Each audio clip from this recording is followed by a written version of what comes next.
All right. Hey, my friends. Today I wanted to make an episode about the idea of having an obsession versus obsessing. And I think in the community of OCD or obsessive compulsive disorder, there is a language discrepancy on what it means to obsess, right? And obsessing about something.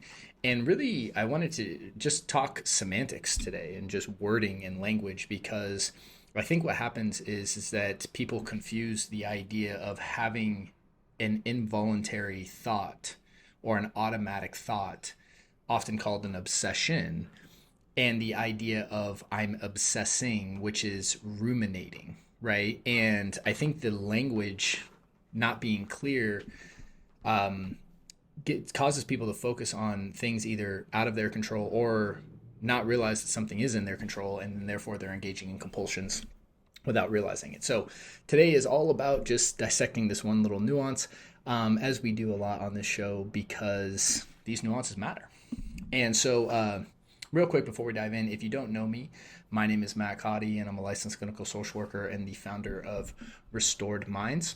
If you are looking for help on your journey to recovery from OCD, anxiety, and stress related experiences, I have some links down in the notes, or you can head over to restoredminds.com. We have a free assessment to check out. We have a free training that you can go through. We also have my book available, as well as you can apply to work with us, me and my team, at restoredminds.com /TBC. So, with that, let's dive into today. So, having an obsession, right, versus obsessing, I think that's really, what I want to distinctly clarify in this episode today. So, a lot of people will say, well, I'm obsessing, as if it's really using it in the right context, that it's a verb, right? It's an action, right? And having an obsession is something that is an involuntary experience. So, but they assume that because they're thinking about something that it's part of the obsession, right? So let's clarify the whole loop, right? We have the obsession, right? We have the emotional sensation or the uncomfortable feeling, right? Fear, anxiety. And then we have the safety behavior or compulsion, and then we have the relief that the safety behavior brings, right? So there's these four components: the obsession, the thought, the uh, the feeling, and then the safety behavior, and then the relief that it brings. Now, the key point to this episode is to understand that mental or safety behaviors can be both mental and physical. One of which can be ruminating. So you can have an initial obsession that says, well, what if XYZ happens, right? Or, you have an initial intrusive thought that kind of pops into your conscious awareness. That then is preceded by this uncomfortable feeling of fear, anxiety. And then as a safety behavior, you then start ruminating about it. Now, what people will do is they'll say, I'm obsessing, and they will get confused on the idea that, oh, this is out of my control because this is the obsession, it's the thought, it's happening in my mind. But there's a very big difference between you having a thought and then you ruminating about the thought, right? And in order to recover and break the loop, you have to be able to differentiate and identify the difference between, hey, I'm having an intrusive thought and I'm ruminating about that intrusive thought. And by calling the rumination obsessing, I'm obsessing about this, versus having an obsession, that is where people get lost, I think. And they assume that because it's going on in my mind, well, this is out of my control. It's like, no, you have a conscious choice to ruminate about something. You have a conscious choice to analyze, to think about, to feed, right? This fear. In fact, the reason that you start ruminating and obsessing is generally because of the accompanying feeling.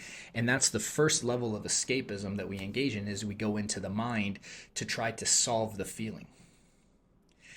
And I think you shouldn't ever really identify something as obsessing, because that indicates, I think that falsely positions the idea that if you're thinking about something, it's happening automatically.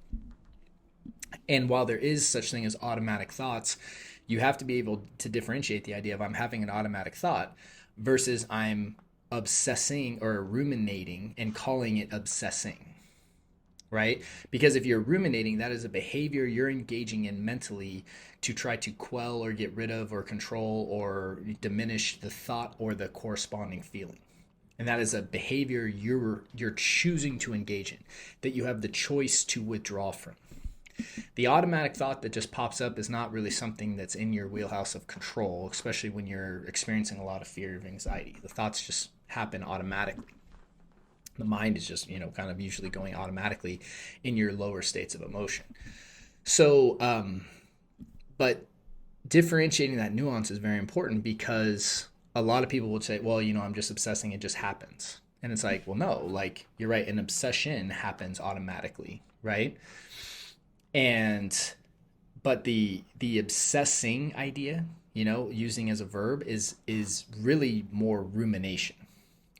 And I think it's important to call it ruminating, call it analyzing, call it, again, whatever you will, that really indicates to yourself that this is a compulsion that I'm engaging in. Because if you don't do that and you call it obsessing, the presumption, I think, internally that people buy into is that, oh, this is happening and I have nothing to say about it, and nothing, it's out of my control. And they allow themselves then to engage in compulsions that give them this temporary relief or escape that fuel the loop, and that's why they stay stuck in the loop. So I know this is very nuanced. I hope that this makes sense. I know for the right people that are at the stage of their journey where they understand these nuances, I think this will be really helpful. If you aren't there yet and this is a little confusing to you, it's okay. First, we need to understand the loop. We need to understand the difference between an obsession and compulsion, and we need to understand mental compulsions. And go into all of that. So that's, we have tons of episodes about that. Also, we have free guides available on restoredminds.com. You can check those out, and that really details a lot of this as well. But I think calling rumination obsessing gets people stuck, because the assumption is because you're labeling it under obsession, it's out of your control, where ruminating is very much something that you are engaging in willingly and is in your control. And if you don't realize that, you're going to do it and keep yourself stuck. So hope this was helpful. If you did find this episode helpful or this content helpful, please help our show out by liking, subscribing, and leaving a nice review. Also, if you ever want to send questions in for future episode requests, you can always send them in to support@restoredminds.com, and we'll consider it for a future episode. And with that, wishing you a great day and a great week, and I look forward to seeing you on the next episode. Hey there, thanks so much for watching that episode. If you found it helpful, we have some links to some other episodes that we think you might like as well. And if you're looking for help on your journey to recovery from fear, stress, and anxiety, either check out the links in the notes or head over to restoredminds.com. Thank you, and talk to you soon.